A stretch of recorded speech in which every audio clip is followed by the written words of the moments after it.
Okay, good afternoon, folks. Good evening. Welcome, everybody. Today is April 19th, and it's our Sunday session for the Forex. And hopefully everybody's having a nice weekend here. All right. Good, good, good. Yeah, all smiles. Good. Okay, so we're going to get started here in just 1 second.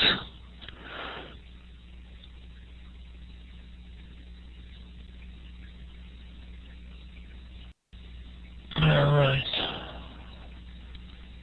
Okay. Okay, folks. If you could see TradeStation, please give me a green check.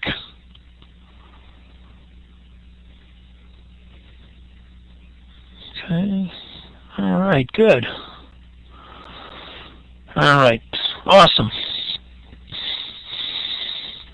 Oh, happy birthday there, Patrick. Congratulations. Okay. All right, good, guys. So we can see TradeStation, which is good. Hopefully everything will work here. I got my computer back, and I've been setting it up, trying to get it to work, make sure everything is going along. So let's see if we can move around here. I'm going to start off here the first hour that we're going to do, going through the markets to look and see what's coming up here for the week. And so we'll start off today with the dollar versus the yen, since that's the one that I happen to have right here up on the screen. You can see I have a weekly chart and a daily chart, 240 chart, 60-minute, 30-minute. I've got all the time frames that I like to watch when I'm trading. Okay, so everything is working there fine. The weekly chart, we start off here. We have this little speed bump resistance area on a weekly chart right at about 100. Okay, and so for the last 1, 2, 3 weeks, we've been stuck here trying to absorb the supply in the area before we can make a move higher.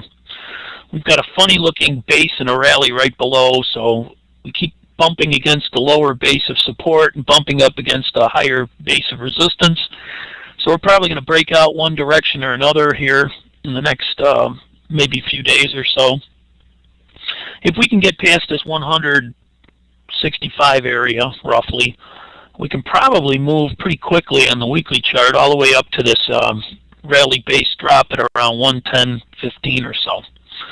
So we've got a ways to go if we want to get up there. Okay, it's pretty clear sailing from here. On these other little bases here on the way, we might run into some resistance. I probably will. But this is the first area where we actually have a rally base and a drop. So that'll be the first one we watch out for some serious resistance. Of course, it's also possible we could break down to the downside and test the support below. Not quite sure that's going to happen. All right. On the daily chart, this was the base that has been holding us back here. Rally base drop with a big strong move from October and November of last year. We came up there and we bumped up against it. And here we are now on the daily chart, kind of hanging out here on the support area. All right. Don't really like to see that. If we plan on going higher, we should be making some moves to go to the upside. We don't like to stay down here and absorb demand, because that means we could probably break down, come back down at least to this daily 95.92 area, almost 96. We caught a bounce here once already, back in March. Okay, so it looks to me like we should get some kind of a rally. Otherwise, we're probably going to come back down and test this lower support area from here. But again, this was the area that turned everything down. We had it kind of highlighted for a while here. We've had our eyes on it. Don't know if anybody got a chance to actually take that trade. Okay, if you did, good job. If you are short, you can always put your stop loss above these highs here to lock in some kind of profit. If we manage to rally back through these highs, we're probably going to come back up and go for this resistance area a second time. All right. Okay. 240-minute chart. again, we've been bouncing on this little drop base rally right here. And just above us here now, we've got this rally base drop, so we're pretty trapped. Okay. All right, so we've been range bound here for a couple of days anyway. All right. Got some more people joining here. Let me turn everybody's permissions on so you can type. So not too exciting here. Definitely could break through either way. Well, we'll see where it opens up. It's been a nice move for the dollar since January anyway, so some kind of consolidation is expected. All right. Okay. 60-minute chart, which is usually where everybody likes to enter because of the risk. I mean, the risk can be very, very small if you're using a 60-minute chart. There are a couple of bases below current price. There's still this one here down at around 98.68 or so. And then, of course, there's this one here with the big drop. And this is the reason I had my eye on that one at about 99.70.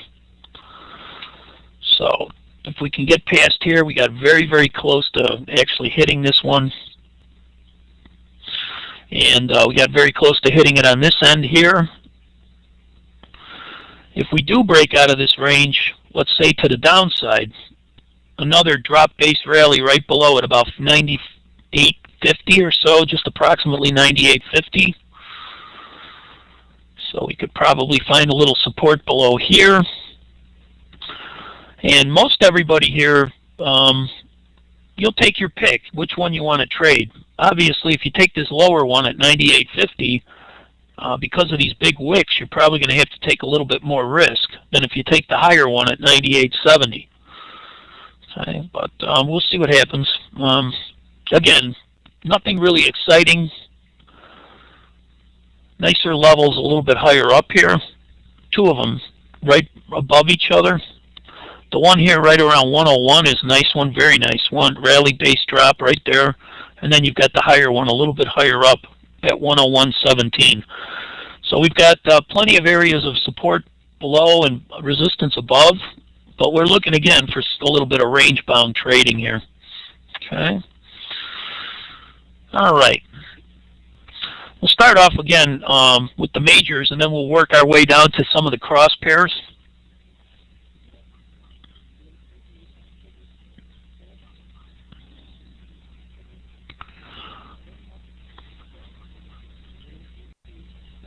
Our weekly chart shows that last week we rallied back up into the supply level at around 115.85 or so. Okay, so we're starting to move away from this supply level. We're starting to move through, which of course is good for the dollar, bad for the euro. We've got this higher supply level we've had our eyes on anyhow. We'll see what happens here now. Technically, this is a drop base rally that formed as of last week on this weekly chart. Okay. This is what, when you really get into trouble here is when, again, you've got supply and demand areas this close to each other. Now, the origin of this move is all the way down here. So it's possible that it could come back and test this lower supply level to our demand level down here. But on a daily chart, this is definitely a lot of risk. So we want to get inside here and see if we can find anything smaller. Okay. But for some reason, the dollar seems to be catching some kind of bounce for sure, and it's got this big resistance area that it's pushed through last week. So we kind of stopped there. All right. That leaves us pretty clear to get up to this higher supply level at about 118.40 or so. We've had our eyes on this one for a while. Okay. So this here was support for a while. It was resistance for a while. So we kind of labeled it as that. That's really nothing here. So we can get rid of this line here. We finally managed to rally past there. But we had our demand level below current price, which we tested on the way up here a couple of times. And now we're coming back up here, and we could probably reach this supply level on this daily chart before we have any significant selling, which is kind of bad for the euro. A few of you have been sending me emails about where can we get long on the euro. Okay, and when I look at the euro chart, we're kind of breaking through. We're probably clear on the Euro chart. When we get there, you'll see we're probably clear to go back down and test the daily demand level. So we've definitely got some supply up ahead. Okay, we've definitely got some resistance we're still working through on the weekly chart. Our 240 chart. Okay, so if anybody identified this area here as a rally-based drop on this 240 chart, and you were to get short inside this base, there's one that doesn't work. Price pushed right through. Okay, went past your stop loss and stopped you out. This is one reason why we don't usually short on these charts. We kind of look for entries on smaller charts if possible. So, you know, not to say that this can't happen every once in a while. Fundamentally, there was some bad news as far as the Eurozone goes. You had Jean-Claude Trichet pretty much say that you know, he'll cut interest rates if he has to, if it looks like the Euro is going to be in trouble. Okay, so all of a sudden you had a nice rally through this area. So that's one reason why you use stop losses. The other reason you look for smaller entries is so you don't have to take this much risk, because this is a huge area. Okay, all right, and a lot of time at the level, as Carl is pointing out too. So the next one is up here, and this again is there's like a couple of levels on top of each other. There's a rally-based drop and almost a drop-based drop too. But the origin of this big move down here is really going to be interesting when we get up to this 118 level. So we have to find something on a 60-minute chart so that we can take a trade here with not too much risk. Okay. Maxine, how does the Euro influence the Swiss? Well, the Euro trades against the dollar, the Swiss trades against the dollar, and the Euro also trades against the Swiss. Okay, and mostly everything is revolving around the interest rate differentials between the two currencies. Currently, the Swiss franc has got a very low interest rate, and the Euro's got probably the highest interest rate around between all of the major currencies. So when we trade the Euro versus the dollar, if the Euro versus the dollar is going up, we look for this dollar versus the Swiss to go down. So that's one thing that we do when we watch the two pairs that have the dollar involved. Okay. Yeah, the correlation again is pretty much on this pair, the dollar's in the front. So if we are bullish, we expect dollars to go up and Swiss francs to go down. And in the other pair, the euro's in the front. So if we're bullish, we expect euro to go up and the dollar to go down. So we kind of watch these two against each other. If this one's going up, we expect the other one to be going down. Okay? If this one's going down, of course, we expect the other one to go up. If this one comes into supply, then we expect the euro to go the opposite direction. We expect it to go up. If this one were to come down to this demand level, then we'd expect the euro to sell off. Okay? So we watch them kind of together. That's a great question, because we always watch to see which one's coming into support and which one's coming into resistance. And then we kind of change our bias as to which one's going to go which way. All right, so we'll look at a 60-minute chart just to see if there's anything interesting on here. All right, and we haven't been looking at these charts very often. Where actually we had a drop-based rally up here the last time I looked at this chart and we talked about it. That was kind of close to supply. So here's the key thing. Before you can actually have some kind of a downtrend or uptrend, you've always got to trade through an area of resistance so price can go higher, and that's a trend move. For an uptrend, you've always got to trade through an area of support so that you can start a new downtrend. So this area of support right here, it's one reason why we don't like to buy demand levels this far up on the curve near the supply areas. Just like over here, we don't like to buy pullbacks again to these demand levels, because if there is a lot of supply here, that's when you'll get traded through. So that's an example where a drop-based rally, eventually you absorb the buyers here, and then price was able to make a trend move lower. Now, once the market switched up to drop-based rally like this, you switch up to buying pullbacks, okay? And we've got this area here that we had a bounce on. We've got this one we didn't test, and we've got another one here. So we've got some areas of support below current price on the way back down on a 60-minute chart, okay? However, we have to look to see if there's anything above on this 60-minute chart interesting for us to get short. We did find some selling at the end of the day here. I'm going to take this line up here and I change it to a different color so I can see what I ran into in the past here. Okay, and we pretty much had a resistance area that started down here. Okay, this is a drop-based drop. We're pretty interested in it because of the big move down here, but we definitely usually like to short these higher levels, the rally-based drops, because they're farther up on the curve. So this resistance area we pretty much almost got past on Friday here. We rallied up into it and we're almost past it now. So that's going to go away. We're not worried about this guy anymore. Okay, we'll get rid of that line. We've got another resistance area at about 117.85, but it's pretty much the same picture. Just old support at one time in the past. It should become new resistance in the future. But there is a little supply level just above here that we'll mark off with some trend lines. Okay. Now the reason we point this out is because if we start to break through this 117.85 resistance area, just about everybody will all of a sudden get bullish because, oh, they're breaking resistance. Now we've got to get long. Okay. As soon as they get long, they're going to rally right up into this 118.04 supply level. Okay, we call that the trap for everybody that's new in here. And what happens is when people break a resistance line like this, they get all excited to get long. Then they rally right into the true supply area, which is just a little bit higher up. So breakout traders, this is where they get trapped. Okay. And we don't like to see that happen to anybody in our, in our group, right? This used to be one of the things that used to trap me all the time too. I didn't understand. I understood resistance and support. Before I worked with Sam, I never really understood supply and demand, and so I didn't understand that, there was a trap waiting for me just a little bit higher up, and so I saw a price breaking a resistance line, and I just piled in. And again, if you do that on a consistent basis, you'll be a part of this the turn where the actual origin of the turn is.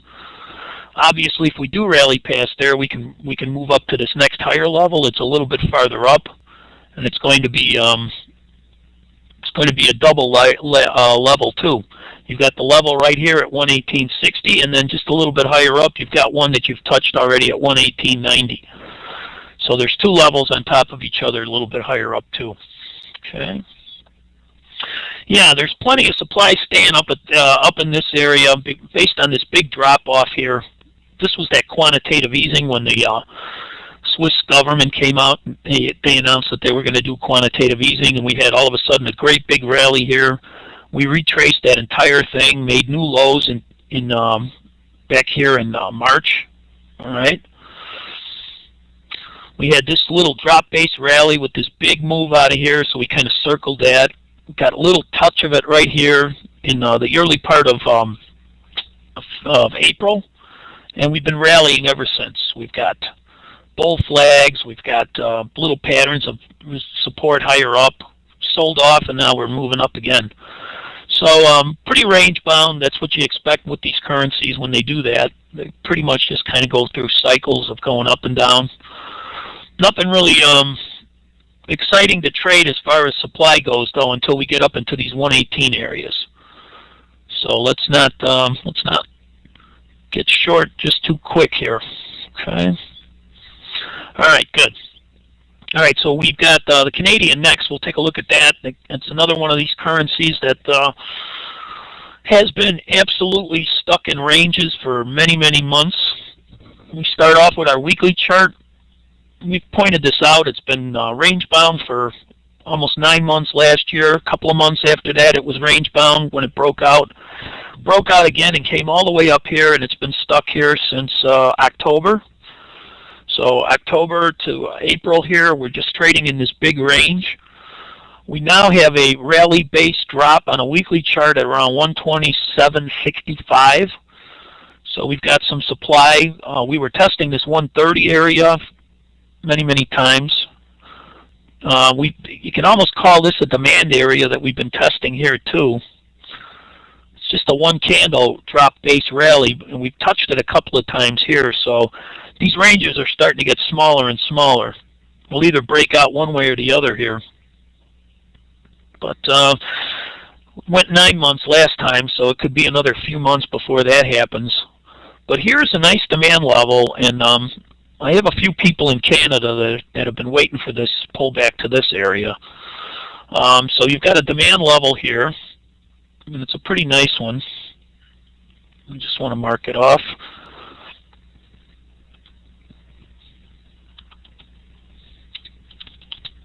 And it got very, very close here last week, and then we've got this great big supply level up here. So you got another little supply level here at 125. So we'll just mark that off. And then you've got speed bump resistance right here. Okay. And this area of speed bump resistance is not that big of a problem. Okay. But if you move this line up a little bit, you do have a little rally base drop here too. So starting to look like we'll start testing these areas here and probably come down and test these demand areas. So now you've got a very, very small range between prices. And it continues to narrow again. But we are basing and dropping.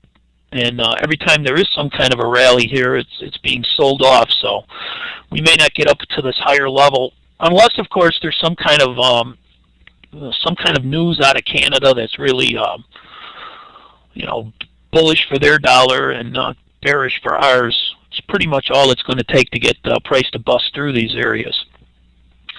Good lesson, though, if you're shorting this one here, your supply is pretty close to your demand, and there's very, very little room to make a profit for the amount of risk you're going to take. You'd probably want to put your stop loss above these highs if you did get short here. All right, the demand level here, this is the risk if you got long from down here. This is the risk if you got short from here. So you have to measure out to see if there's enough reward if you were to trade from here down to here for this amount of risk or this amount of risk. So you could ignore this supply level if you wanted and go for the higher one if that would work out better for you. Okay. Let's see here. Gil, yeah, I've got a question there, Gil. Could it be a stage 4? Gil, if you're using a daily chart, really, you can't really call it a stage 4 until it breaks down all the way down through here. It's definitely supply areas that you could short on the way up there, and you would catch you'd catch the turn a lot higher up if you wanted to. But remember, I usually do all of that on a weekly chart, and before you could have a stage 4, you'd have to actually break down through here on this chart, and then you would break these lows, and this would be the stage 3 top. You could say this could be the stage 3 top here, and this is the new stage 4 decline. In which case, if you do get a rally up to here, eventually this demand area, it's already been tested a couple of times, you could trade through, and then you could start that from up here. So it depends on how you look at it. This whole big area here is got to be considered a stage 3 top. But if you do get a rally up into this tinier area, you could actually have the selling start from here. If this demand is absorbed, then it's pretty much a quick drop all the way down to here. Okay, stage 4, Maxine. Real quick, so everybody understands what those are about. I actually have a little bit of a PowerPoint that we're going to do to talk about it on the second half of the day here today. But stage 4 is a decline. Okay, stage 4 is a declining phase or a downtrend. Stage 1 is an accumulation. This is where people accumulate after the downtrend. This is usually institutions buying from all the people that are finally selling because they can't take the pain anymore. If this was the stock market, this would be the S&P highs and people selling because they can't take the pain. This is the institutions accumulating for the new uptrend. The institutions are the ones that cause this movement like you see here all the time. Eventually, when you break out of a stage 1, you go into a stage 2 uptrend. Okay, this can last for a long time after that. Anybody that buys down here has got a big profit, so they're trying to sell up here. So this becomes what we call either a stage 3 top, or it could become a continuation pattern depending on which way you break out.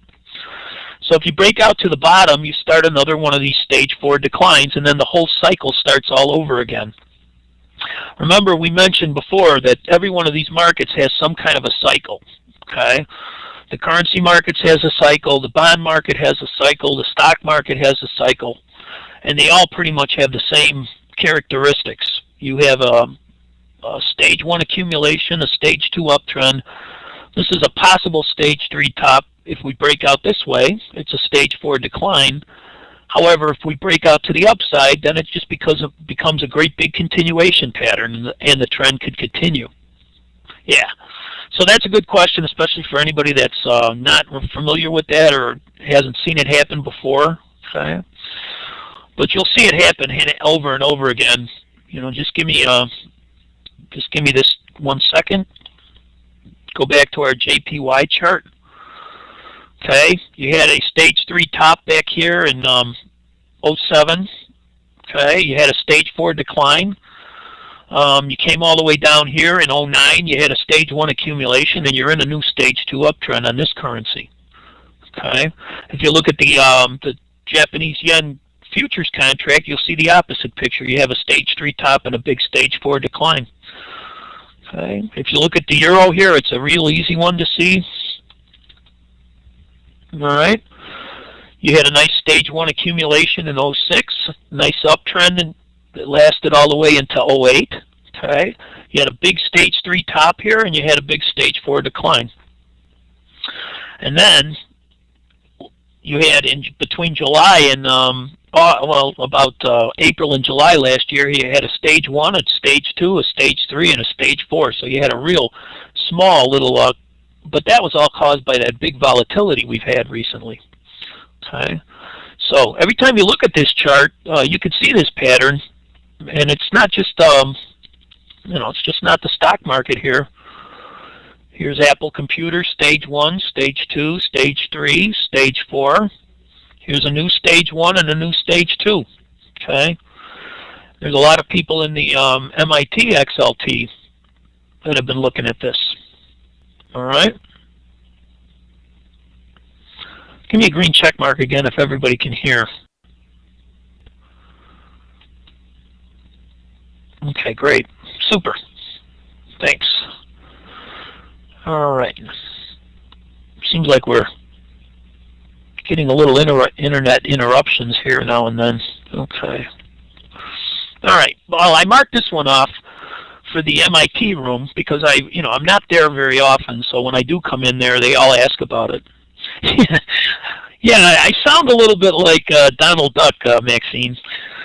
Whenever the connection gets slow, my voice kind of gets compressed. All right, so everybody should be able to see this. Again, we've had several of these in Apple Computer.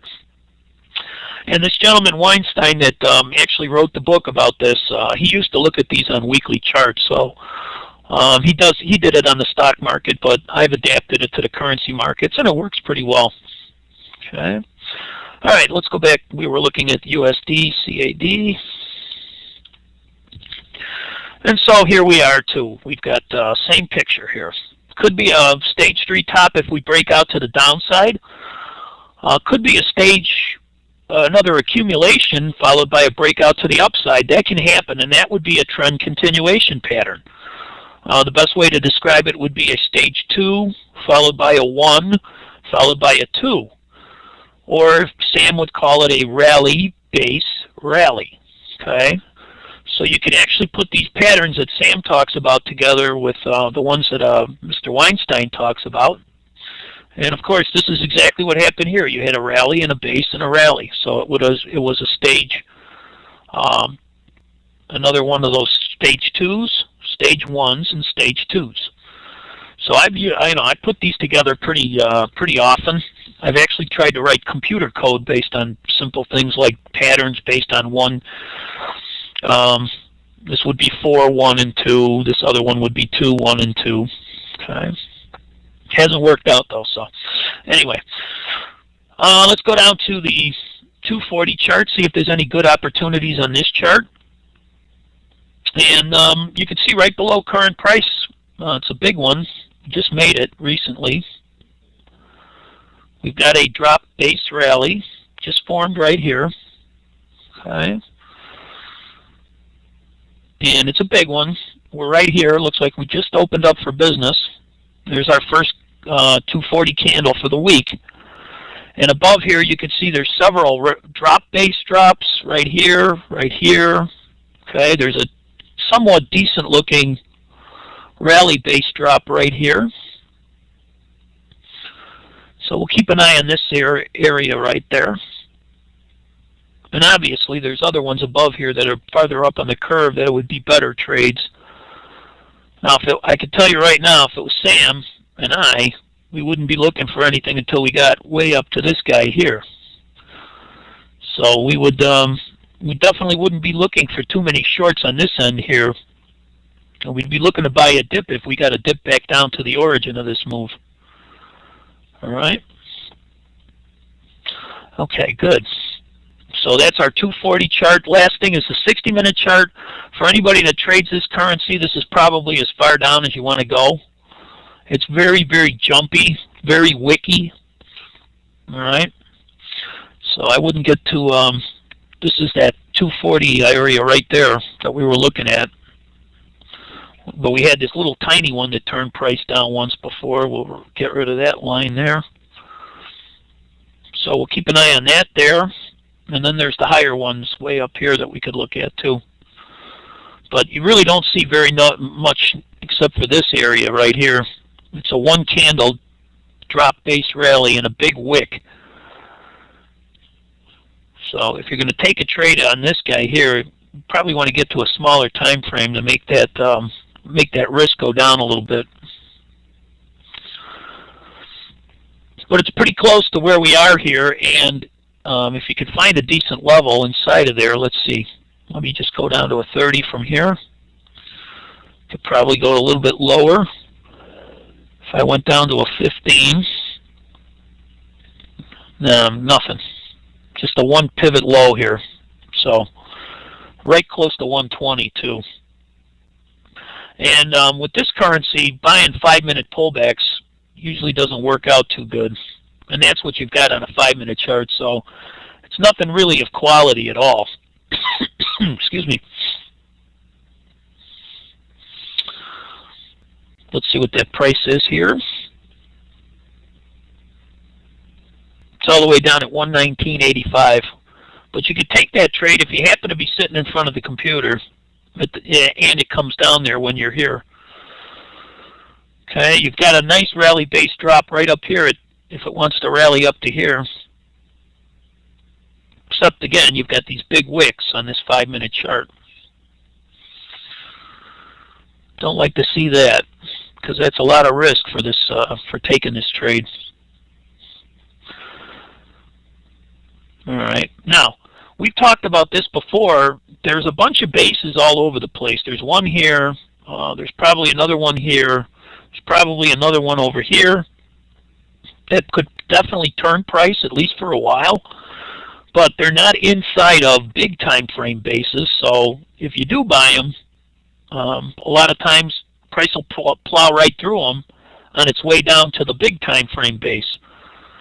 So this is where a lot of people will have losses, especially if you're trading a currency as thin as this one. You'll take these trades here because the bases look really nice, but price pushes through and then goes down to the lower one. So be real careful with that. I have a rule, and we're going to talk about it later. If I'm going to take one like this, I'd like to get that pullback shortly after it forms. Okay, so this drop base rally, if price would have pulled back right away, that would have been a low risk opportunity to take this trade. Okay, if price would have pulled back out of this area after rallying out of here, that would have been a low risk opportunity to take the trade here. But now that it's coming down from on this side, so that we're coming down, selling off, they may produce bounces, but this is a safer trade. So there's actually two ways to trade the way we do here. One is to actually take them as they form, try to catch the pullbacks right away as soon as they happen. Okay. The other one is to use them in the future to produce bounces. But if you're going to do that, take the ones that are inside the 60-minute levels, because that'll be a slightly better trade for you. Okay, you won't trade through as many of these doing it that way. Okay. All right, let's go to our other majors right now. Start off with our British pound.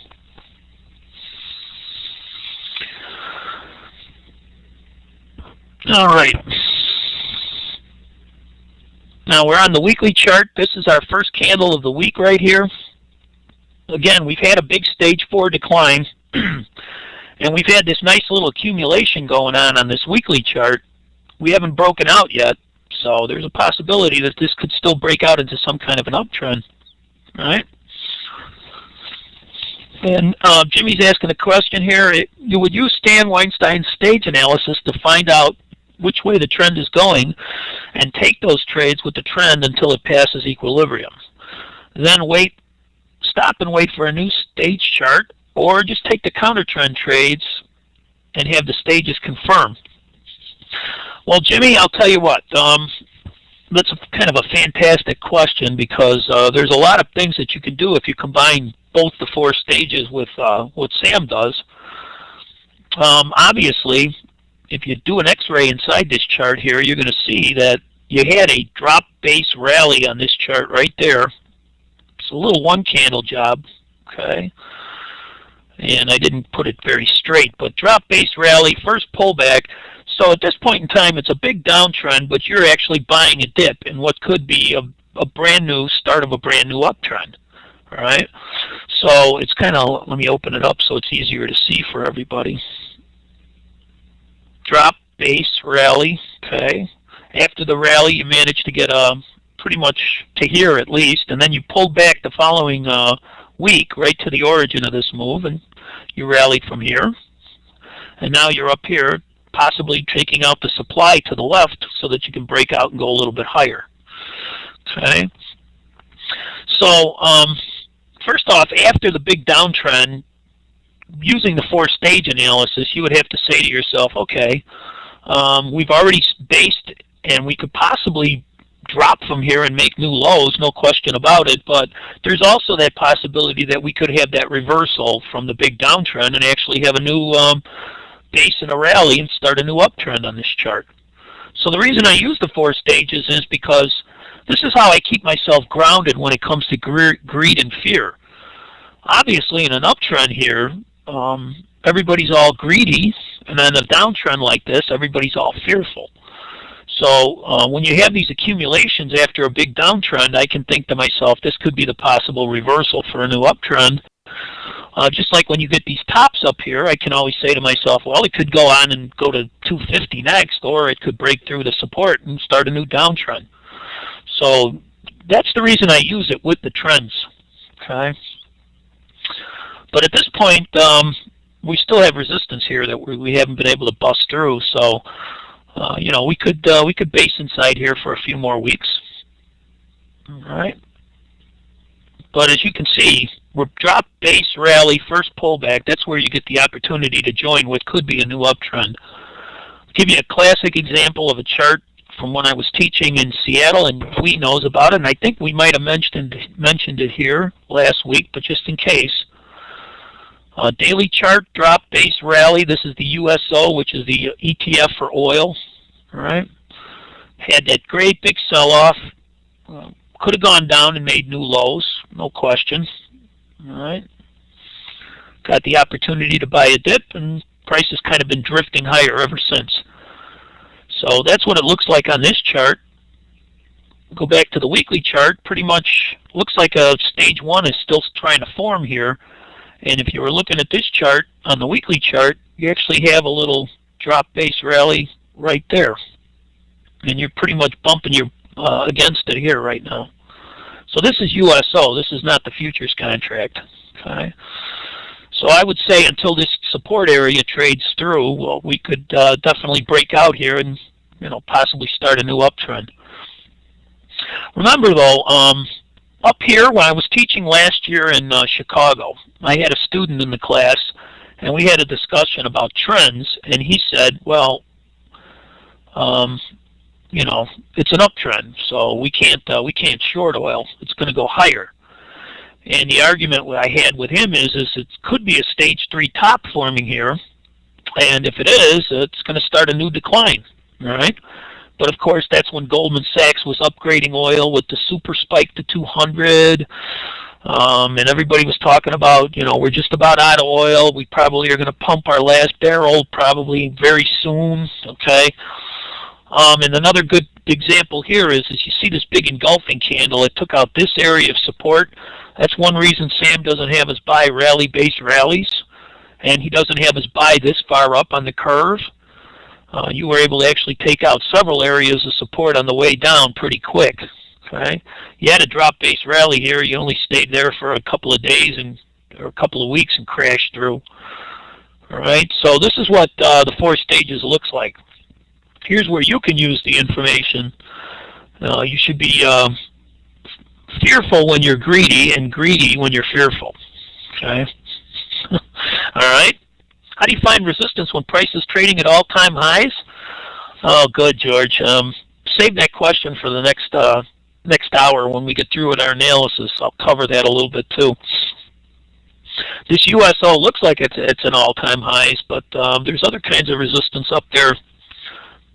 Most of it's based on derivatives, for example. Okay. All right. So we were looking at the euro. Okay, actually the British pound. This is where we just opened here for the week on the euro chart. Okay, and I suppose if you drag your lines down here, we're still inside of our flag, but it's looking like we're going to probably, the way it's going here, have a hard time breaking through here. It all depends on what the dollar does against the Swiss franc, so we'll keep watching that. This was actually GBP. All right, so very quiet so far this morning, nothing, or this afternoon, nothing of interest. Now, I marked off a couple of supply areas. Let me open the chart up here, and I've got one demand level right below current price. So let's ignore our little bull flag or whatever we have here. Unless this is a bad picture here, which I'm not sure if this weekly candle tested this supply. We still got some kind of support at around 147.15. And now we've got a brand new supply level on the daily chart at around 149.20. Rally, base, drop. Okay. So we've got a higher one here, which I marked off at around 151.15. Oh, I'm sorry, 151.50. And then, of course, we've got another one up here with a big drop at 155.30.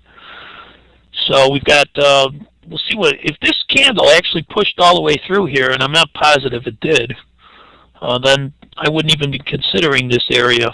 I don't think this candle's correct. I don't think it was there the other day, and I'll have to check and see if it's a bad print. Okay. I don't remember ever going back down to this level since it formed, but we'll double check and see. If it's bad data, it's bad data. I marked off a couple areas here on the 240 chart. Nice rally base drop, 149.80, almost 150. So there's going to be some supply up here. And as we were moving up, you have this drop base rally right here with a big move out of here. So this should produce some kind of a bounce at about 146.70 or so. Okay. So on the 240 chart, we've got, well, I could put a regular line so we could see what that price is. Yeah, 146.70 or so. So we've got a couple areas here that I've had my eye on since last week. Okay. So if we go down to our 60-minute chart, this was actually used to be a 60-minute chart. There we go. All right. So this area kind of formed rally, base, drop. I marked it off so everybody could see it. And this one's the first one above current price here. And down below current price, nothing really solid on this chart. Take your cursor and go down and to the left. You have some speed bump support right here. speed bump support right below it. Okay. And then on here, you really don't have anything of quality as far as the demand level goes for quite a ways down. You could probably drop a long ways if the pound wants to sell off. All right, but it keeps bouncing on this 146 area, so we'll keep that keep the line there. It's almost a new rally base or drop base rally too. I'm sure if we went inside this area here, inside this pivot low, we could probably find something interesting to look at. Kind of look down here on the 30-minute next. Yeah, now this is that. It's a rally base rally, but because of the way price left this area, it's definitely something of interest. And price has been trying to get down here. It got very, very close, but it just kind of couldn't make it. Okay, so we'll keep an eye on that. And down here again, you do have a drop base rally. Let's just take this guy, and you got another one right at around 147.03. But again, the things that's wrong with this one is, especially at this 147, it's an even number, so there should be some kind of a bounce on an even number. But look at the size of that wick. That's not what we like to see.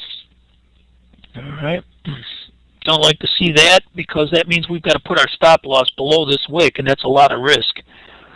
But this is a pretty nice rally base rally that should, give us a little bit of a bounce. And I'm sure if we do an X-ray of this thing, we'll probably find a nice drop base rally inside. And it's the origin of this big move, so that's the reason I've got it marked off. Okay. So there is some support below current price and obviously some resistance above. We have a rally base drop at 148.18. So again, I don't like to see a volatile currency like this get trapped in a little couple of areas here. I don't want to be shorting this guy if this turns out to be a nice demand level. This will have to be the first resistance area that gets traded through.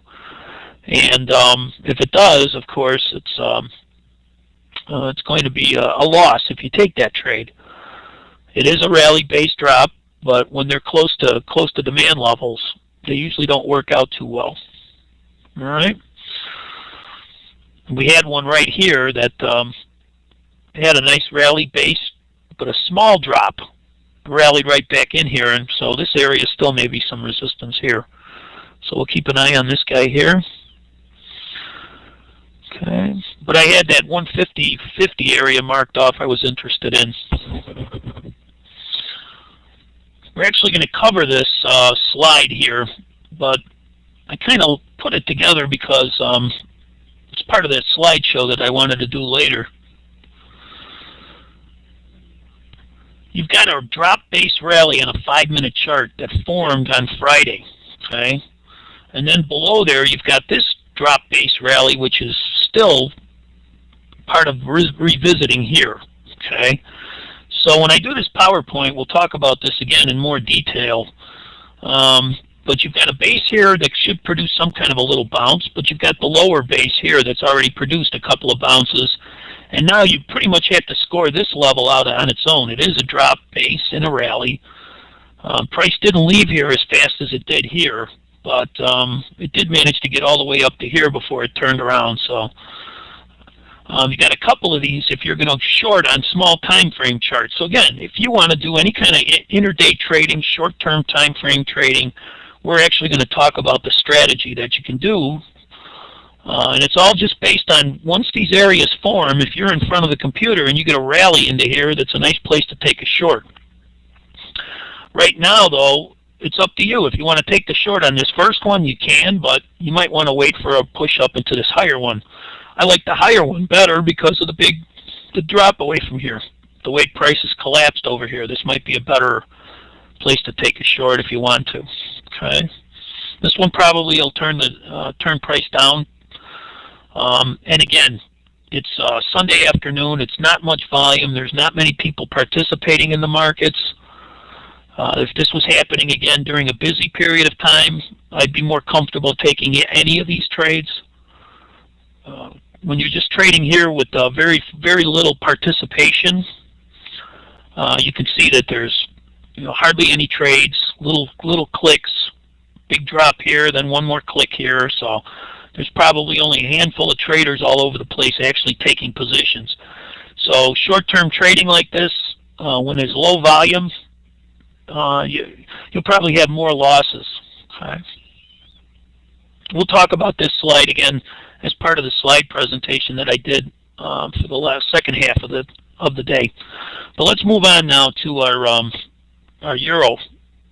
Okay, so these are our areas for the British pound that I'm really interested in. They're kind of far apart, 149, almost 150, and 146.70. So nice area. And you'll notice on this chart, guys, there isn't any of these little tiny bases anywhere on here. Okay, so if you're trading in a high time frame chart like this, you're not going to see a whole bunch of little tiny bases to get all excited about buying and selling at. Okay, there's nothing. There's just the big bases here. So if you want to trade this strategy on any time frame you want, obviously if you're trading on this one, you're a swing trader. This candle is going to take 4 hours to close. It just opened here. Okay, so this candle is going to obviously take 4 hours to close before, so it's going to take a while for price to get to either level. All right. Okay, let's move on to the euro versus the dollar.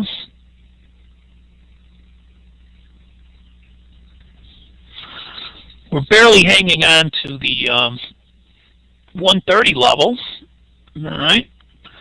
So this is our first candle of the week. We just started off here, and it's kind of close to these. It actually really just made a rally-based drop right here at the close of last week's candle.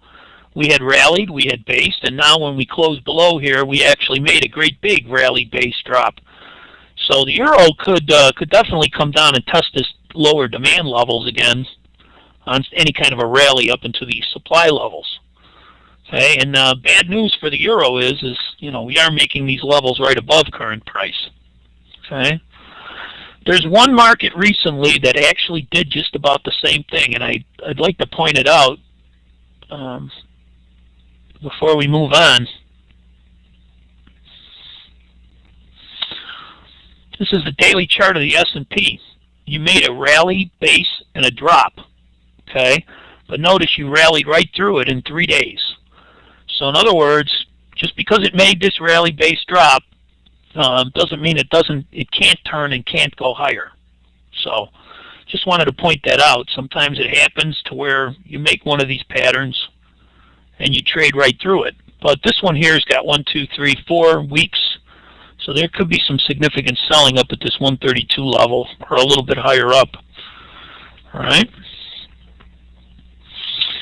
Okay, so let's see here. Yeah, Philippe, 61 fib retracement. So you've got your Fibonacci traders. They're going to be looking at that, probably interested in shorting too. Okay, Stan is saying the MA is flat. That's right, Stan. It could break out either way from here for sure. It's a pretty dull market right now. It hasn't been doing any of this crazy stuff like it did last year and earlier this year.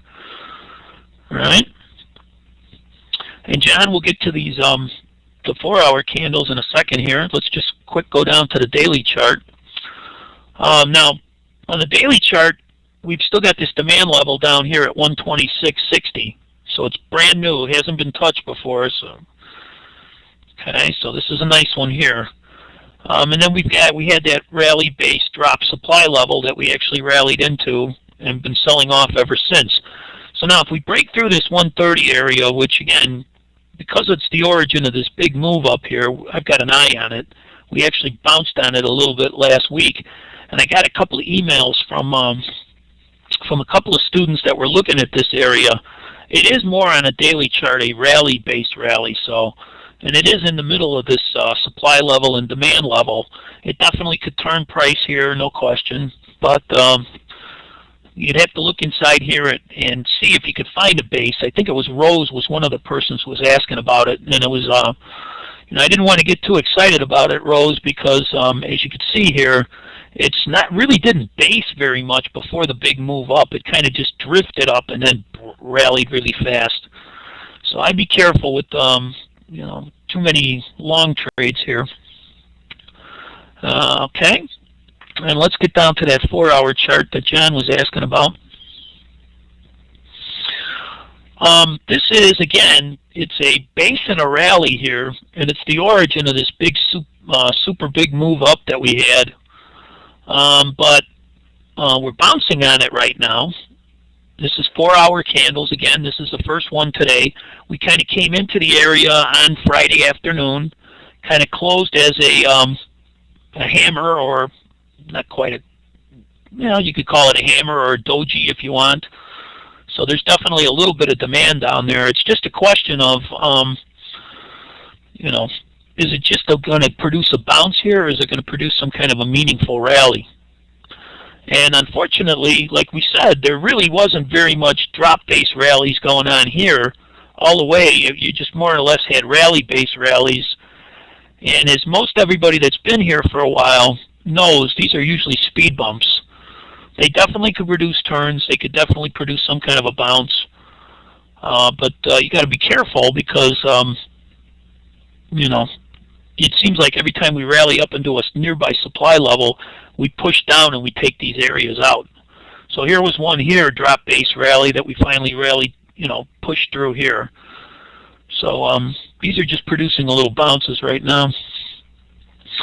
And Yanni, you say we're creating lower bases and drops on the euro. Yeah, well, I don't know how exactly to put this. Fundamentally, you've got Jean-Claude Trichet finally talking about, he was very, very aggressive when it came to keeping the euro up, not cutting interest rates, because his mandate, the ECB mandate, is to fight inflation. And so as long as he perceives inflation, he had the ability to hold the interest rates on this currency up. All you're going to need is a bank or two in Europe to really come into some kind of problems like our banks have, and you'll have a euro dropping down pretty quick. And if it does, it's it's going to trade through all of these little speed bumps on the way down, and it'll probably spend some time down in these lower demand levels, which would mean, of course, our dollar would be rallying up into that weekly resistance we were looking at. So, John, a couple of levels here to keep an eye on above current price. I've got that one I marked off. I've got this one I marked off. And I really probably should mark this one off again. It only grazed it on the way up. So we'll keep an eye on these levels above current price. All right. If this does turn out to be some kind of a good support area and the euro does rally, of course, I'd like to go to these higher ones before I got short, really. This one for sure should produce some kind of a little bit of a bounce, but we'll see what happens here. It's definitely finding a little support here. It didn't push all the way through. Bounced here Friday. It's just hanging out here so far this morning. Okay. Yeah, Yanni, the problem with us being proactive here in the United States and flooding the market with money is that we're going to create another bunch of bubbles. We're actually going to create inflation. As a matter of fact, our Federal Reserve is doing what it's doing to try to create inflation. They don't want deflation. They figure they can handle inflation later when it comes. So they're flooding the system with money, and they're going to create another bubble here. I just don't know what it's going to be. 20-some% rally in the stock market in 6 weeks. My money is kind of on a stock market bubble. If you keep interest rates this low, you could reignite some kind of real estate bubble. I just wanted to point this demand level out on the 60-minute chart at about 130 even. There was a slight slight drop-based rally inside that support area. Okay, so just keep an eye on this guy here. There is a demand level or two below current price that could produce some bounces if we want to sell off early this week. Down here at 130.08 and 129.70. Okay, so the 60-minute chart here. Look at this this rally-based rally. Let's look a little bit at here. It's a textbook support area because it used to be resistance in the past. It's at around 131.20, so let's look and see what it did when price came down there. See what that did. You see how we caught a bounce here back in the end of March. We touched that support area, and then we rallied pretty nice from there. Okay, and then we came back to it the second time. All right, and we traded right through it. Okay, actually we caught another bounce on it too, and then we traded through it the third time. So now we're all the way down at this area here. So if I compress the chart a little bit, you'll see that this little textbook support area did produce some nice bounces, okay, a couple of times, but eventually it got traded through. Okay, right there, the last buyer buys and price went lower. So we came down to this lower textbook support area. It's a base in a rally. But right below there too is a tiny little demand level, and that could have been what turned price a little higher on Friday afternoon. Okay. All right. Gavin says, given that there was a gap on the euro and we are at support, how about a small risk long after the gap? Oh yeah, the origin of the gap, Gavin. I see what you mean. So we're kind of coming up on the origin of the gap here, trying to fill the gap. All right. Well, you could probably take I mean, this should be some kind of support area here, and we're trading right here, but you've got like a little base right above there, just a little bit farther down if you want, right about there, that you might want to take a look at. Okay. Problem is, though, is it's thin. You know, the market's so thin right now. You had a nice gap up, got some supply right across from here that's probably going to slow it down. Okay, at least up until this area here, 131.77. So, you know, if you buy it here at 43, you got the risk it could push down to 27 or 26 before it bounces. So I know what you mean, though. You had a gap up, and so the pullback to the origin of the gap might be a great trade. That's part of the reason that we do this Sunday session, is to trade the gap if there is one. But you do have some demand levels. It's just, where do you want to take it? The origin of the gap is right where you're at. So if you want to take it here, okay. Mike, is 132 a good spot to go short? A little bit higher up would be better for me, Mike. This one could do it at around 131.75 or so too. But what my concern is if I do get short, I want to be as far away from demand as possible. So I'm not so sure that it could get up to here and stall out because of that big move down. So that's closer to 131.75 or so. Okay, there's actually two of them on top of each other. This one's cleaner. This one's okay. This one's been touched already, though. This one's cleaner. So it's up to you which one you'd want to take. But Gavin's question is should he take a trade here at the origin of where the gap happened? To close here on Friday, you're all the way there. You could give it a shot, but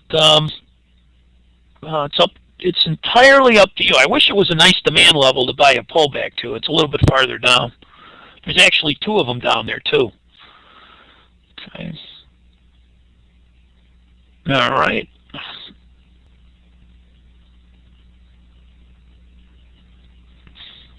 Yeah, we'll take a look at a 15-minute chart just to see if there's something better, Gil. That's a 60 minutes, so if you see something on a 15 that you like,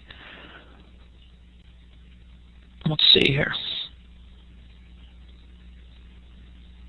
Yeah, that's 130.25 or so is a nice drop base rally, but as you can see, I mean, there's not a great deal of volume right now today. You kind of gapped up pretty close to this 63 area. You've been selling off. The origin of the gap is the close here on Friday, and you're there now. Okay, but you've got a base of support below there. So, question is do you buy the pullback to the origin of the gap, or do you go for the demand level below? Okay, so that's a good question. I'd hate to say I'd go. Well, me personally, I'd rather go for this guy down here, because you're this close to it. But it could certainly turn here. All right.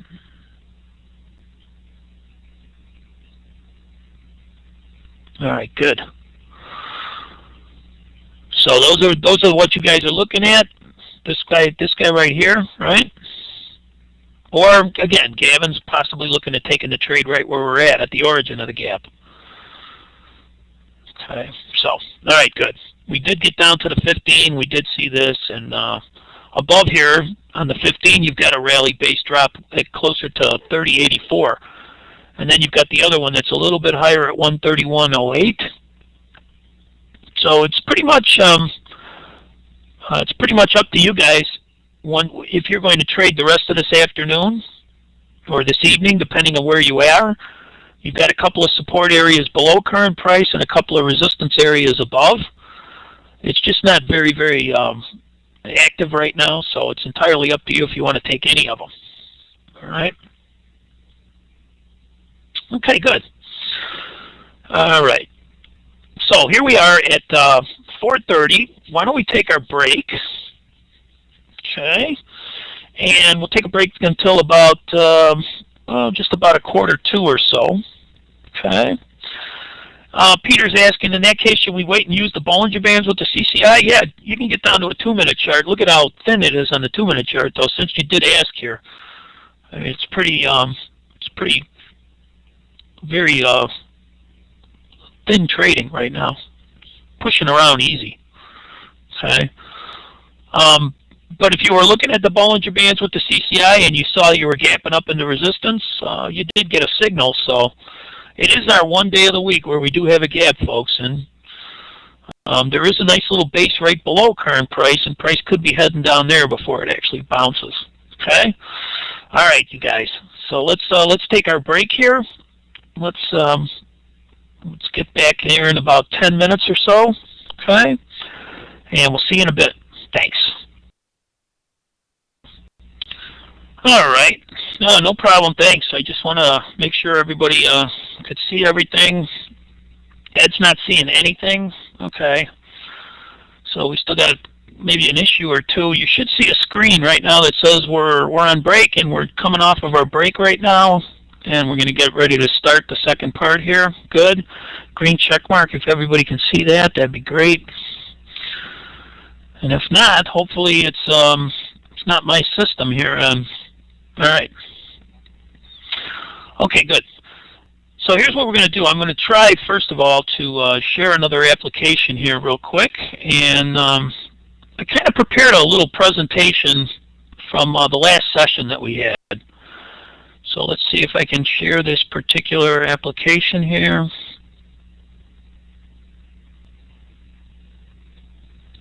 All right. Okay, so we should be looking at a PowerPoint that says short-term trading, and hopefully we are. Give me a green check mark if everybody can see a little PowerPoint presentation that says short-term trading. Okay. No, good. All right. And Ed, I see you're coming on with that. That's good. That's great. Okay, good. All right, let me first of all make this into a slideshow. All right. That's probably not very big, is it? I think we'll kind of work our way through with it this time. Now it says it's blank. All right. Let me know if you can see the first slide again with a green check mark.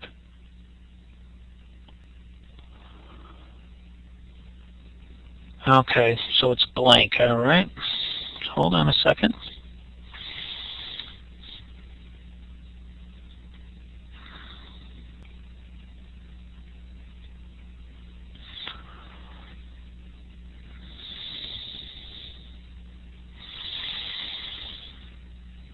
Okay.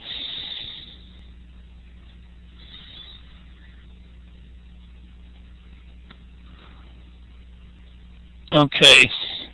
What does everybody see on the screen now? All right. David can see it. All right. Good. Thank you very much, folks. Okay, good. All right. So as I mentioned here, I started to put together a little presentation our last session was Thursday last week, and we were sitting down and we were talking about short-term trading opportunities. We talked about a bunch of little strategies that pretty much everybody uses. There's Fibonacci break strategies, there's trendline break strategies, there's, I mean, you can name hundreds of them. So I know people who use engulfing candle strategies. As soon as you get in a bearish engulfing candle, they go short immediately and they place their stop loss above the high of the bearish candle. I know people that use bullish engulfing candles for the same way, same rules. Okay, it's whatever you want to do to get yourself a strategy that you can execute over and over again. So obviously the key to the discussion here is what am I going to do to take a trade? Okay, how am I going to press the buttons consistently? Okay, so the next slide here, and everybody should be able to see this next slide, right? Should be slide number 2. Okay, good. All right, we just kind of talked about it a little bit earlier. The drop base rally pattern can be traded for a long trade, okay, on any time frame, either for swing trades, position trades, or short-term trades. Now, here's the strategy that Sam uses to trade lots of money in the S&P 500. I use it myself. When the pattern forms, when you make a drop base rally, as soon as the rally candle closes, the pattern has formed, you want to try to buy the first pullback to the origin of the move. Now, if this is a 5-minute chart or a 10-minute chart or a 15-minute chart, you're going to get that pullback quite often right after the pattern forms. What will happen is everybody that bought the breakout will start to take profits, and the ones that didn't take the profits on the breakout will usually panic out right at the origin of the move. And so this is the strategy that Sam uses over and over again, consistently, constantly. He's been using it forever. I use it too. If you do take the trade in the Forex market, you place a stop loss below the lowest low of the base. You could use 5 pips as a consistent number. If you're trading a stock, you could use 10 cents. If you're trading a futures contract, you could use 1 point. You're going to take your first profit at the highest high of the rally after the pattern forms. So in other words, if you get a rally candle that goes up 25 pips, and the next candle goes up 10 pips after that, then your first target from entry on the pullback is going to be to the top of that second candle, or 35 pips away. And the farther away from the base that price initially rallies, the better the profit zone. So the better the profit zone, of course, if it goes 30, 40 pips and then pulls back, obviously, if you're risking 10 and making 40, it's going to be a 4-to-1 trade. If you're risking 15 and making 50 or whatever, etc., obviously it's going to be a better trade for you. All right. After taking your first profit, move your stop loss to break even plus your spread. So in other words, after you take the first profit, if you've still got a position left, just move your stop loss to whatever price you got in at plus the spread. 5 points on the pound, 3 points on the euro, etc. So that trade cannot come back and be a loser. If a rally base rally forms after your entry, trail your stop loss to the lowest low of the new base and repeat. So in other words, every time price goes higher and then bases and rallies again, drag your initial stop loss to the pivot low of the base that forms. This way you're manually staying with this trade for as long as you want to go. And then use the nearest rally base drop as your final target. That's going to be a supply level. That's probably where you want to close the trade. And if you want to, you can switch up to a reversal. You could take a short. If it's a 5-minute chart or a 10-minute chart and the daily trend is up, then that's going to be a counter trend trade. So if you do take a rally base short drop entry to take a short trade, don't look for a big move down to the origin of the daily move. Just take that trade with a trailing stop or whatever. Remember, it's a counter trend trade. You can also make a rule that says I'm not even going to take that trade. If there's an uptrend on the charts, I'm just going to pass. I'm not even going to bother with it. Okay. Okay. The opposite pattern, pretty much these same rules, only in reverse. When you get a rally-based drop, okay, it can be traded short on any one of your time frames, weekly charts, 5-minute charts, 2-minute charts, 1-minute charts, doesn't matter. So we're talking short-term trading now, but I'll show you some examples of how you can actually use that on long-term trades. So once the pattern forms, which means you're going to have a drop candle below the base that closes below the base, you sell short the first pullback into the origin of the move, or the first rally into the base.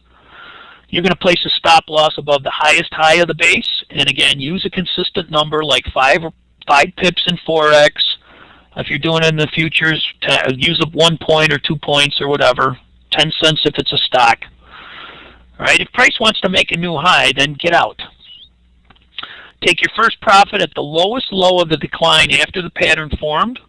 And again, if it's a big drop candle, or if it's 2 or 3 big drop candles and it goes a long ways, those will be the trades where your profits are going to be bigger for the amount of risk you're going to take. And the farther it drops, the better.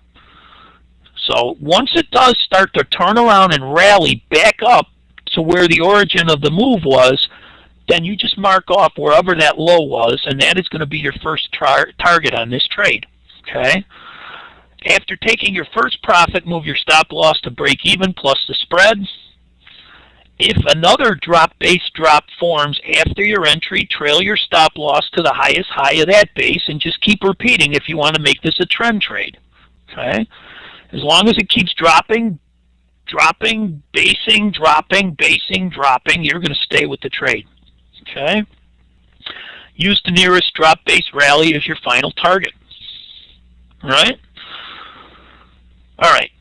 Now, I'm going to start with 417.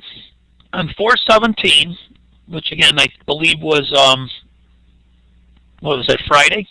Right? Don't even know what day it is today. I think it's 19, right? So that was 17. All right. We have on this chart a drop, a base, and a rally. Okay? The candle after the rally candle, first of all, the rally candle stops here. It's a 5-minute chart, so the next candle, the next 5-minute candle comes right back down to the origin of the move. That's your entry. And your stop loss is below the pivot low of the base. Okay? So drop, base, rally. Drop, base, rally, pullback, entry, stop loss. And on this point, target. Okay? Just like that.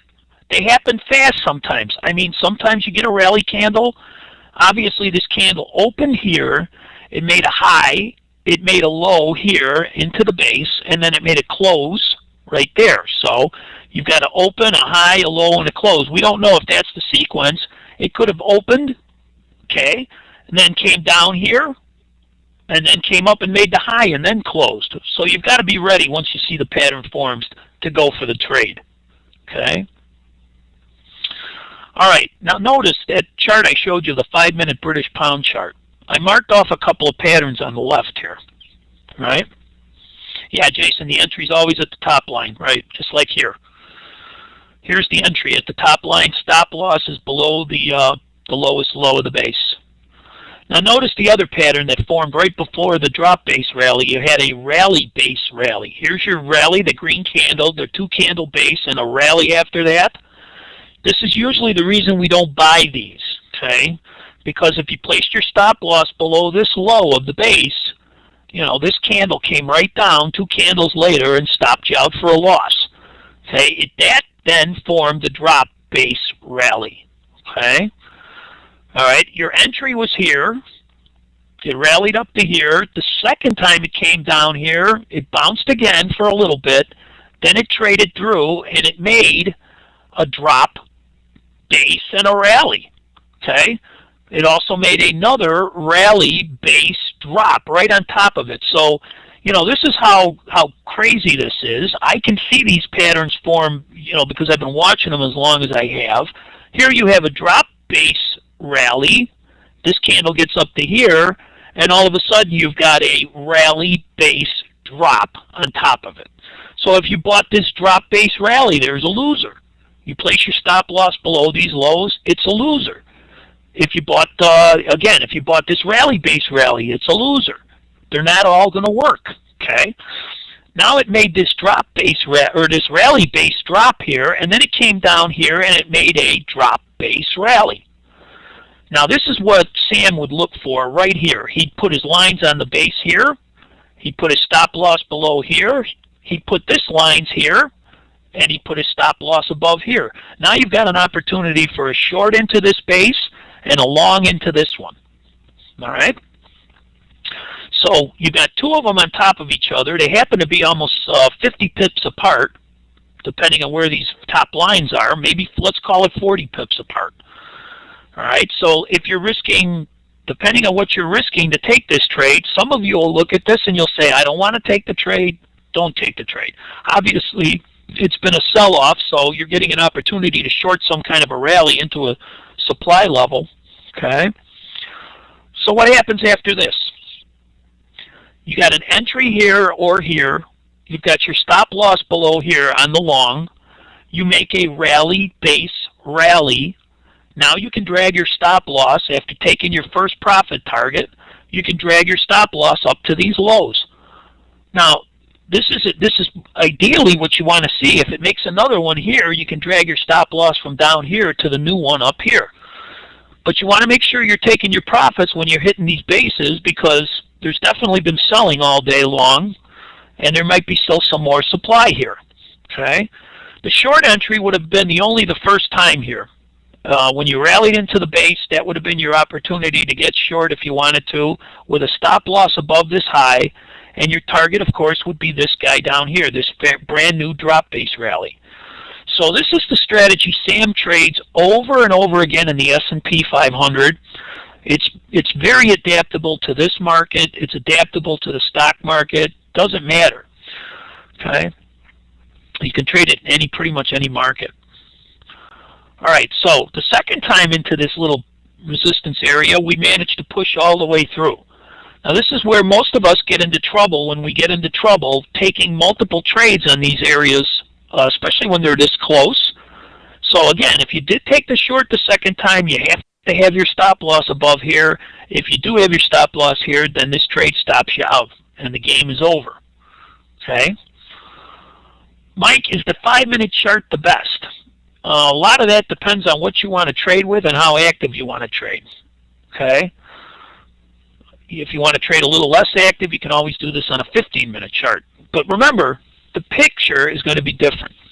And Jason, yes, Sam is going to take both the longs and the shorts. Sam will take both the longs and the shorts. The difference is Sam will take the long, the short, and shut the computer off. He's done. Okay? That's usually his short-term trading strategy. I like to do it myself.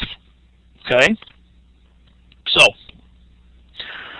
the end of the day, I finally turned the computer on. I didn't move any of these lines at this point. So this picture is what happened the rest of the day. Okay, so what happened the rest of the day? We rallied up here. This is where we left the last slide. Then we sold off, so there would have been a stop out because you hit your supply, you hit your stop loss, and then it pulled back. Then it rallied up again. It came into this area.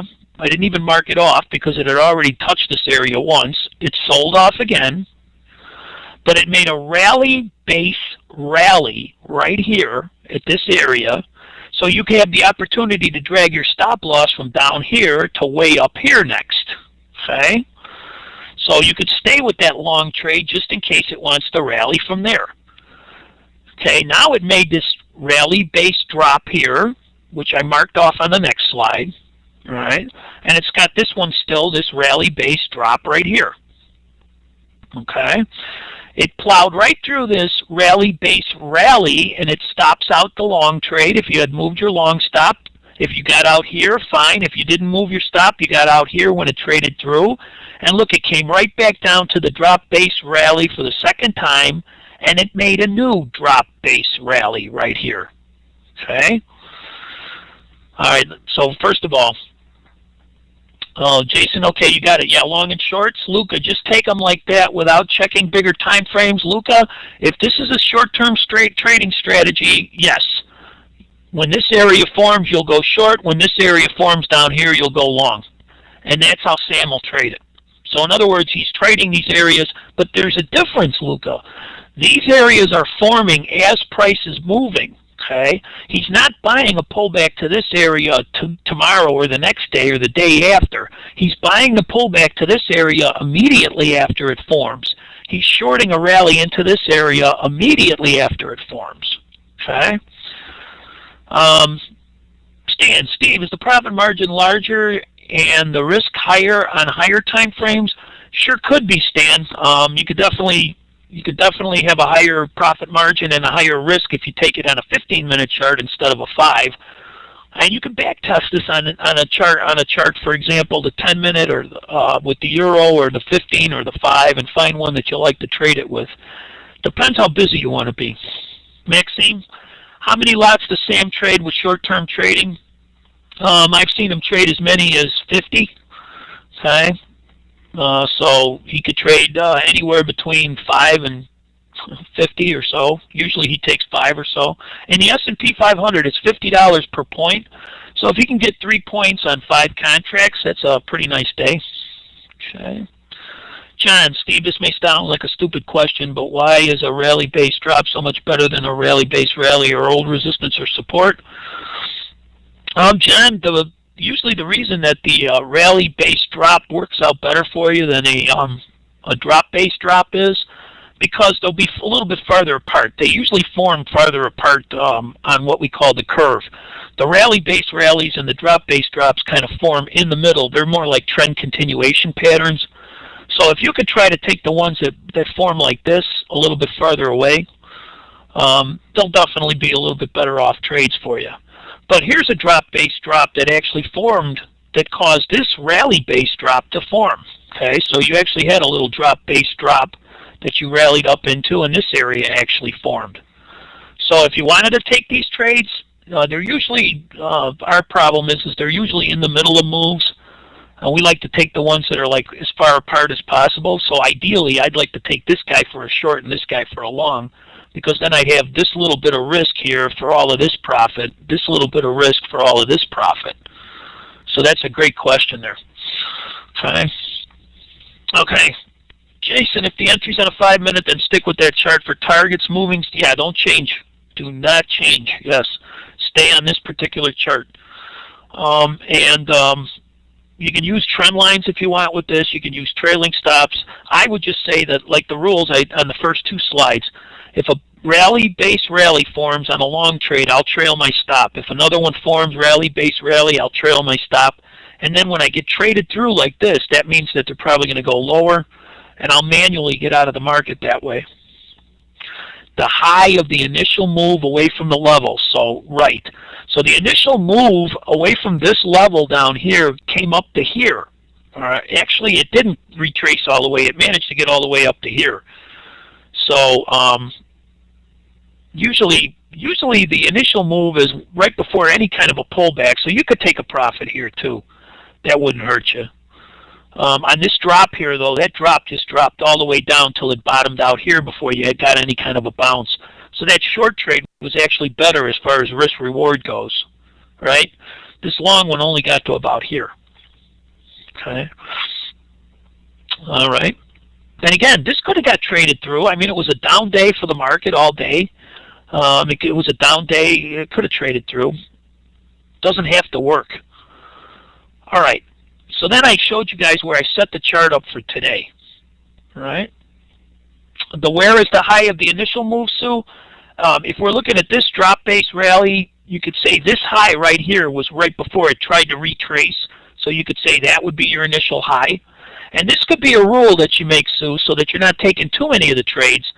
If you see one of these forms, you might say, okay, that's good. I'll take that trade. If you see it only go up to here, you might say, I'm not so interested in that trade, so I'll pass. So that could be something that you write into your trading rules. Okay. So the first target, yeah. Okay, yeah. Jason, I got that question for you. Do you have a currency pair preference for this strategy, Peter? I'm a big Euro fan, Pete. I like the Euro better than any one of the other ones myself, only because it's more smooth. This British pound's pretty choppy. Okay, so You want to score it out, Stan? Actually, we don't even score it out. We watch them form, and we just kind of take them. You can score them out, though. That's fine if you want to put it through the test. And Jimmy's saying most of the trades are going to be less than 3 to 1. Yeah, Jimmy, these are going to be 2 to 1 trades. Okay, so a lot of these will be 2 to 1 trades. And remember, Sam will always say, and I always say, if you can make 2 or 3 points in the S&P 500 with a decent amount of contracts, you can definitely make a decent living. Okay. You are waiting for a pullback, Jack. You're waiting. You're not buying this breakout here. You're buying the first retest. You're not shorting this drop here. You're shorting the first retest. So, yeah. So if it's 2 to 1, Jason, and you're comfortable with it, take the trade. All right. Okay. If it's less than 2 to 1, pass. Absolutely. And again, you can make these rules. You can definitely make these rules. Like this drop base rally here, it only got to this high here, and if you took the trade, you know, you're taking the trade, and it's about a 2 to 1. So if you're taking that trade and you say you like it, take it. If you don't like it, pass on it. Okay. Now here's where I marked everything off. We have these 2 bases for today that we were looking at, so we'll keep an eye on this. We kind of looked at the British pound. But me personally, I'd rather go for the lower areas all the time myself when you've got 2 of them stacked like this, and I wish it to be, you know, active when it happens. Here's the S&P 500, and here's a 5-minute chart of the S&P from Friday too. And what happened here is you had a little tiny rally base drop. Let me go back to the slide before. Yeah, I wanted to point this out to you. You had a rally base drop, okay, that dropped all the way down to here on the S&P 500. And now, so if you entered here, your first target would be right here. This is where it finally stopped dropping before it rallied up here, okay? Now look, to the left here, there's a rally base rally that actually produced the bounce. This is probably the reason it stopped dropping here, okay? But the point is, with this level here, some of us will put the line at this lower area here, and some of us will say, I'm going to put it on the next slide up at the origin of the move up here. And this is a way you can reduce your risk too. So in other words, you can reduce your risk by going all the way to the origin of the move. Okay? Now, when it rallies up here the first time, if you've got your stop loss a point above this high, you got a nice drop here. That could be your trade. You're done. Okay? Especially from there, because you're entering at around 864 and your target's 860 or below 860. That's 4 points on the S&P 500. Okay? So let me back up. I don't want to miss anybody here. You want to make a decent living with your trades, Maxine, then this strategy is, for short-term trading, this strategy is a fantastic strategy. If you want to be a swing trader, we'll get to some high time frame charts. This is pretty adaptable to any time frame you want. Okay. When you guys enter the trade, is it after the close of the candle or as soon as it gets into the support area or the resistance area? Joseph, we short right away. We'll get short right away. So you can use a confirmation exit too if you want here. So in other words, here price went into the level. It came out, you could short the next candle, but like Sam says, the farther away from the entry here, the more likely that you're going to you're going to have a less reward and more risk. Okay, so you use a market order, Lucas. Sure. Yeah, exactly. All right. Now the last thing I want to show you here is this price rallied up to this little level here once, twice, 3 times, 4 times, 5 times, 6 times. The first time it pushed down to here, then the second time it actually made a new low because all the demand was absorbed here. It came down to here. Somebody asked about old support, new resistance. Here's an area where it just turned right when it hit these old prior highs here, this old resistance, which became new support. So it could turn anywhere. Believe me, it doesn't have to go right to these levels. It's just we like to use them. Notice how, this is the last thing I want to point out. Notice how we based across from this area of supply and absorbed the last of the sellers and then rallied on here. So everything Sam tells you about order flow and I mention about order flow, this is what you're looking at. Okay, you come up here, there's supply, there's supply, there's supply. Finally, you get to the point where there's only a few orders left in the basket. You absorb the supply, the last order, the last sell order sells. Bang, you've got no more sellers, only buyers, and price is able to just rally really fast. Chopping the tree, Luca, right? Okay, Stan, cash flow on shorter charts and longer charts, you can use it for swing trades. So if you want to take these strategies for cash flow on shorter term charts, absolutely. And then if you want to do it on a bigger chart, it'll be for swing trades. Okay. Again, this is the somebody asked a question here, and it was a really, really good question. What do you do if there's no supply overhead in the market? Okay. Well, I want to show you the S&P 500 cash index, symbol INX. Okay, this was the all-time highs in 2007 for the S&P 500 cash. There was no supply overhead. Okay, this was the 2000 bubble high, and it took us 7 years or 8 years or whatever it was to get back to make a new high. A little bit over 7 years. Now the 4-stage pattern: stage 1 accumulation, stage 2 uptrend, stage 3 top, stage 4 decline. Okay. Now, look over here, base rally, pullback. Prices take off. Second time, prices take off. Third time, little bounce, and then you trade through.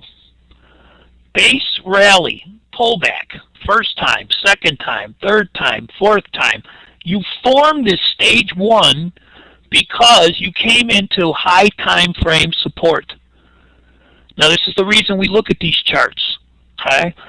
Eventually, how come we made this top? I'll show you on the next slide.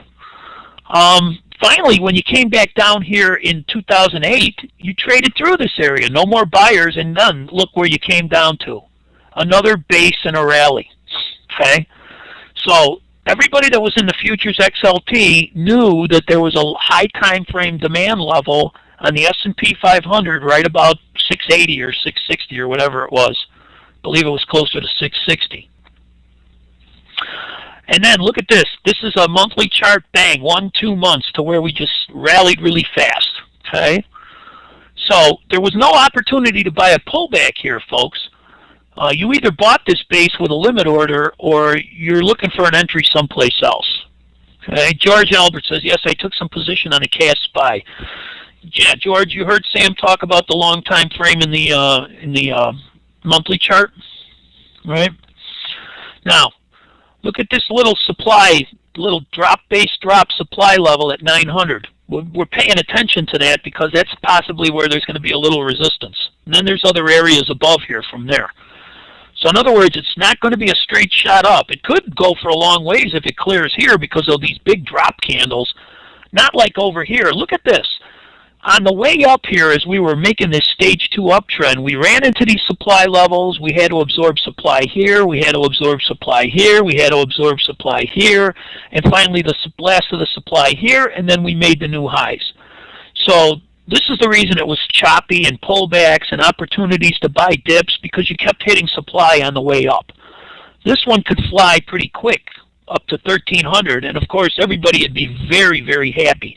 And you know something? With all the cash that's getting pumped into this market, I've been through some of these bubbles. When they happen, they're awesome to watch. They're just unbelievable how fast and far price can go. So do not be shorting.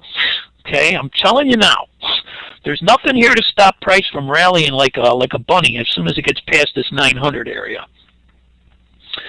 This is the S&P 500 futures contract.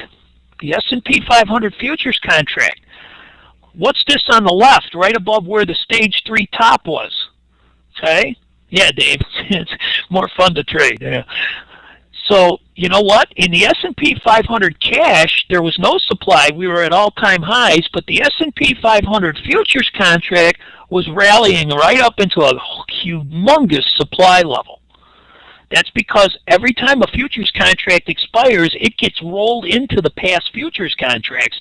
And so these prices move higher and higher. And so there's plenty of supply above here. Even if we make new highs in the S&P cash, we still got supply above here. And this is the reason back in November of 2007, I was looking for shorts, and everybody else was like, oh, we're going to go right back to the old highs. Yeah, see? It's incredibly important that you pay attention to these areas from the past. And this is where we are right down here now. Okay? And I mentioned on the daily chart, unless you bought this area down here, you never had a pullback until you got to this area here where you finally had your first pullback. Drop, base, rally, and a first pullback here towards the end of March. Again, you ran into some supply here on the left, drop, base, drop. We're not interested in shorting it, but notice how when I ran into it on this daily chart, I took all these days to actually almost rally past it, and then it forced us down to this area to buy this dip, and then from there it was able to rally past. And look at this one little rally base drop. Look at all the damage it's been doing for the last week or so. You rallied up into it on the 13th, you dropped here, you based. Now you've got support here. Now everybody that's telling you we're going to go straight down and test the old lows, you've got support at 847.50, 822, 795, 779, long before you can get all the way down here. Okay? I just lost power in the house here, so the session may end abruptly. Okay? I'm on battery because I have a battery backup. Okay, so anyway, we'll plow on here. Yeah, Steve, when Sam's using the short-term strategy in the euro, how do you find the 5 or the 2-minute charts offer more reliable levels? 5-minute charts for sure, Jason. I prefer 5. Yeah. Okay. Now, after our session ended the other day, on Wednesday, I actually took a trade here. Okay. We made a little drop base rally on a 5-minute chart. Now notice our session ended at 4. I had placed a bunch of these limit orders to actually take trades based on the levels above and below current price. And so what I decided to do was to actually take one of these trades just to demonstrate, because a lot of you like to see me trade right here live in the class. Well, if I'm waiting for this pattern to form, I'm going to have to be sitting and staring at a chart, and it could be half hour, 45 minutes, whatever. Now this one didn't rally very far, so I took the trade anyway right here on the candle. This candle closed above the base. I took the pullback right on this candle. I placed my stop below these lows. I says, okay, just to show you what I'm talking about for demonstration purposes. Price pushes into the level, gets to here, turns around, starts to rally out, doesn't hit my stop. I'm still live in the trade. I put a target right here, and the reason I put the target here is, we had been selling off, and there was like some supply here, so I wanted to put a target close up, or just about here. I drew a little trend line as the trade starts to move. We actually hit a little speed bump resistance and pulled back. Okay. Now, we had Jim suggest, why don't you use the matrix? And so I used the matrix here. This is the TradeStation matrix. I actually manually put a stop loss in to lock in my cost, because it went about two times my entry price. So I says, okay, I won't let the trade back up for a loser. So I manually entered this stop loss with the TradeStation just by clicking on the matrix right here to place the stop loss. So I locked in 55 bucks. Okay, here's that stop on the chart. And here we're continuing to rally. Here we're very, very close to my target. Okay, look at the time now. It's around 5:30 in the morning. We're very close to the target. Okay, all of a sudden, we lost the trade server. Okay, and all of a sudden, I'm trying to cancel these open orders, and the open orders won't cancel. So I'm sitting here going, okay, no trade server. All right. Here price starts to sell off. Now I've got my trailing stop here, and I've got another stop loss down here, and there's no orders on the charts because we're not connected to the trade server. Look, disconnected, no trade server available, trying to reconnect, and the account is offline. So I'm sitting here with no stop loss. I'm sitting here with two orders to get short as price is dropping. Okay. And here price starts dropping and dropping and dropping. All right. So now, if this is a live account, folks, yeah, Jason, this is actually part 2 of the lesson.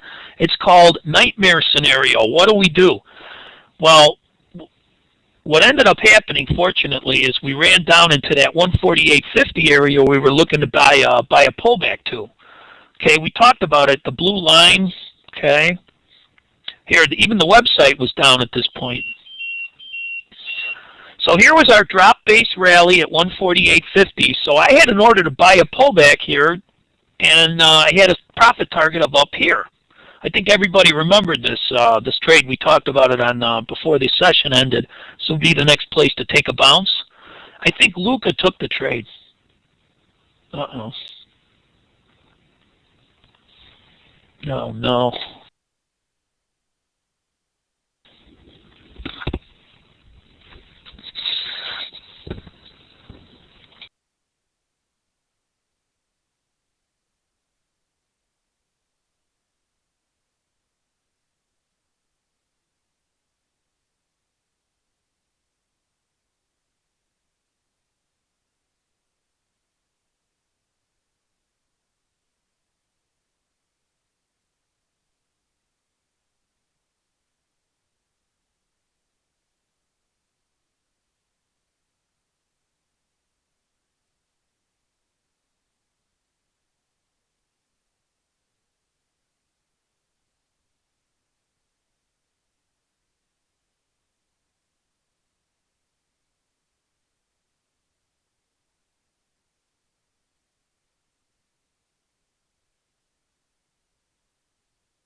Hey, ladies and gentlemen, I have no power here in the house, and I'm running on a battery, and so far one computer's battery backup died.